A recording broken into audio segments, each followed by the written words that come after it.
day, ladies and gentlemen, little sisters and brothers. Allow me to ask you a question, Joan Strangers. Remember the recent video when I told you all scholars will admit they have no earthly idea about anything dealing with the replicas we call Greeks? Yep. Even though the Greeks are the flagship of what the whole world deems good through their writings, I remember telling you the only way the historians know anything about the Greek conquest was because, get this now, it wasn't because someone left a written account behind. It was because of the simple details like pottery and language changes. Now wait a minute before you take that lightly. If I'm right about it, that can only mean pompous scholars must openly admit to us in writing they have no clue where any of the Greeks came from, who their human progenitors are, or how did they get to Greece in the first place, etc.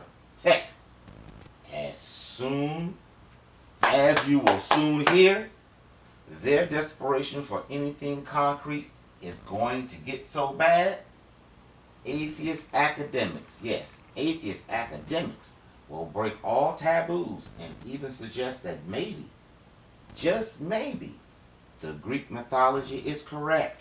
Wow! You cats already know the gist of our theories about their creation accounts, right? You remember? I believe they are the cloned products of the angelic fallen, and even though I can't subscribe with the letter of their history accounts, I truly believe the scriptures back me up when I say the spirit behind their history is true.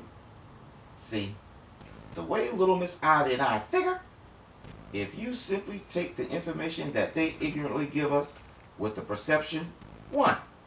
The Greeks are the clones of the Rhodanes. 2. History can be overlapped. And 3.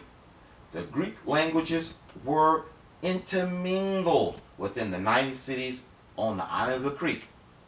You know, like all of their historians said happened. If you can just hold on to those 3 beliefs, everything will make perfect sense. And I mean everything will line up in a perceptual row. But to get to the perceptual gems, we must wade through their intellectual gymnastics as they try and unsuccessfully piece together something our history books have already told us what was really happening. Because there's so much to cover, I will let the beat rock more than usual and hope you can detect the bingos throughout. We are Wikipedia experts by now, meaning by now we know the nuances of their tone of speech. Pay special attention to their wording on this. It shows they know something and they fear the truth. Check it out.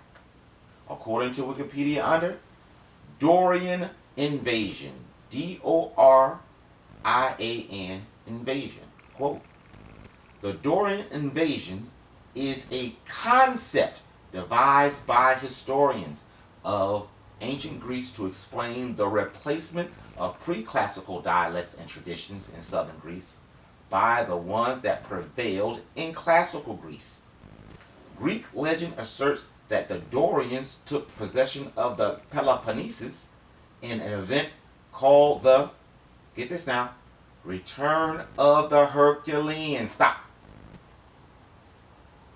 I don't know how to pronounce these words, and you, as y'all know my style. Now, they use a singular word and they use a plural word throughout here. Heracleidae. In this case, it's the plural word, but they also use a singular word. I can't say it, but when you research it, they're talking about the children of Hercules. Yeah, the children of Hercules. So I'm just going to say the Herculeans. That's easier for me to say. Hopefully you guys are looking through this with me, and you'll see what I'm talking about. All right, well, let's continue. Quote, 19th century classical scholars saw the legend a possibly real event they termed the Dorian invasion.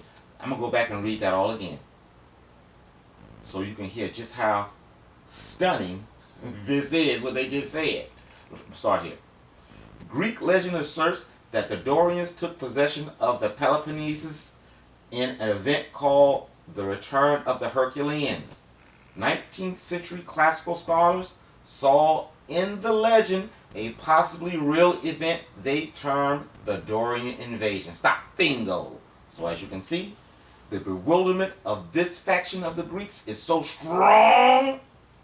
19th century historians actually believed the Dorians were the children of Hercules. Yes, the children of Hercules.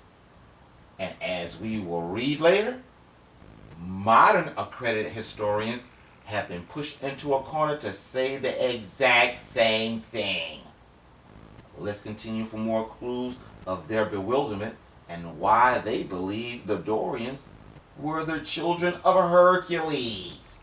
Quote, the meaning of the concept has changed several times as historians, philologists, and archaeologists use it in attempts to explain the cultural discontinuities expressed in the data of their fields. Listen up. The pattern of arrival of the Dorian culture on certain islands in the Mediterranean, such as Crete, is also not well understood. The Dorians colonized a number of sites on Crete, such as Leto. Listen closely. Despite nearly 200 years of investigation, the history of the mass migration of Dorians into Greece has never been established, and the origin of the Dorians remain unknown. Stop, bingo!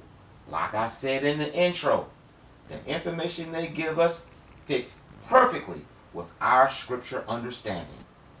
They are looking for the evidence of mass migrations when they should be looking for evidence of mass production. As you will see throughout this week's video series, the Dorians were a different and distinct armada of replicants, human beings with much cattle, replicated human beings with much cattle, than the other Iron Age repopulation pulses. They were different. They were the same type of setup, but as you're going to see, they were different. Let's continue for more clues, shall we? Quote, some have linked them or their victims with the emergence of the equally mysterious sea peoples. The meaning of the phrase, personal quote, Dorian invasion, as an explanation for the cultural break after the Massinian period, has become to some degree amorphous. Investigations into it have served mainly to rule out various speculations, though the possibilities of a real Dorian invasion remains open. Stop. Again, white historians with letters behind their names and reputations on the line are clearly waving the white flag on the flagship of the Greeks. Interesting, yes? No? Let's continue. Here is one of those areas that I do not ascribe to the letter of their beliefs, but because I know of upcoming information that backs our current information up, I truly believe the spirit behind their history beliefs. In this case to mean that ancient historians were giving us an account that this clan was specifically seeded to be gifted warriors. Check out what white literary scientists are actually considering as history. I'm going to let the beat rock. Under Return of the Herculeans, that word. Return of the Herculeans. Quote, classical tradition, as recorded, for example, in Herodotus, describes the return of the Herculeans, the descendants of Hercules who were exiled at his death and returned in later generations to reclaim the dominion that Hercules had held in the Peloponnesus. The Greece to which the tradition refers to is a mythic one, now considered to be Mycenaean Greece. Did you hear that? It was once considered just, a mythical place. Now they saying this was the place before the Dorians got there. Wow. Well, let's continue. The details differ from one ancient author to another. The commonalities being that a traditional ruling clan traced its legitimacy to Hercules. The Greek words referring to the influx of the Dorians are, personal quote, it's a name that starts with a K, K-A-T-I-E-N-A-I, and K-A-T-E-R-C-H-E-S-T-H-A-I. Literally, this is what it means: to descend, come down, or go down, or less commonly, be brought down. It means a descent from uplands to lowlands, yeah, right, or from earth to grave, or rushing down as a flood, or sweeping down as a wind, or those who have returned from exile by ship. This sweeping down upon the Peloponnesus invited the English translation, personal quote, invasion. There is, however, a distinction between the Herculeans and Dorians. George Grote summarized the relationship as follows, personal quote, Hercules himself had rendered inestimable, when you estimate, inestimable. So you couldn't estimate the aid to the Dorian king aid when the latter was hard pressed in a contest with the Els. Hercules defeated the Els and slew their king Cronus, in return for which A assigned to his deliverers, which is Hercules, 1/3 part of his whole territory and adopted Helios as his son. Helios, a Persid, which was Helios was Hercules' son, was driven from the state of Mycenae into exile after the death of Hercules by a dynastic rival, E, another Persid. Personal quote. After the death of Hercules, his son Helios and his other children were expelled and persecuted by E. E invaded Attica, but perished in the attempt. All the sons of E lost their lives with him, so that the Persides family was now represented only by the Herculeans. The Piliades family now assumed power. The Herculeans, personal quote, endeavored to recover the possessions from which they had been exiled, but were defeated by the Ionians at the Isthmus of Corinth. Helios staked peace for 3 generations against immediate reoccupation on a single combat, and was killed by Isthmus of Arcadia. Listen up and very carefully. I know, listen up and very carefully. But I had to say all of that so y'all can get this, the gist of what's going on. Listen up. The Herculeans now found it prudent to claim the Dorian land granted to Hercules. Personal quote. And from this moment, the Herculeans and Dorians became intimately united together into one social communion. 3 generations later, the Herculeans, with Dorian collusion, occupied the Peloponnesus, an event Grote termed a victorious invasion. Stop. Bingo. I know, I'm sorry. But as you can plainly hear, and other historical references later, I will show you, the Dorians are not only the typical multiracial armada we always know, but also within them was a people/strength of Hercules. Notice what I'm trying to tell you. There was 2 people here. That's what I did say it all to say. 2 people are within one. And I know by now you probably realize we're talking about this. We're going to get to the Spartans. Yep. There are two people there. Spartans wasn't what you think they were. We've been lied to by witchcraft and sorceries of the moving pictures. No. Even the king. Yeah. We'll get to it. Yeah, what am I doing? We'll get to it. Let's continue. I'm just so excited to get to it. I'm sorry. Oh yeah.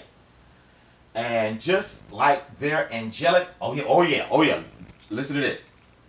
And just like their angelic ancestors, they crave to spill the blood of the innocents as well. Stay tuned for that. Let's continue for more clues, shall we? I'm going to stop there, but since this is the end of this section, I can go ahead and go back. Yeah. We're dealing with, of course, I don't believe in the letter, but when we go back and we look at all of this information, we could definitely believe in the spirit of their creation. And we can, in the end, I'm going to get down and tell you that, and you already know that I believe there's different strains of white man here. And we're going to be able to kind of pinpoint exactly which strain is which, because the Greeks had colonies over the whole world, remember? And it's gonna back it up in this too. This week's videos. So, oh yeah, scriptures be true. Rest assured, I wouldn't be doing this if we weren't backing the scriptures up 1,000%. Scriptures be true. So just hang in there with me. I know I can't read, but hang in there with me. If we don't get to that particular subject during this video or the next video or the next day, it's coming, but we're gonna get to it all. All right. Yeah, let's get to the next video.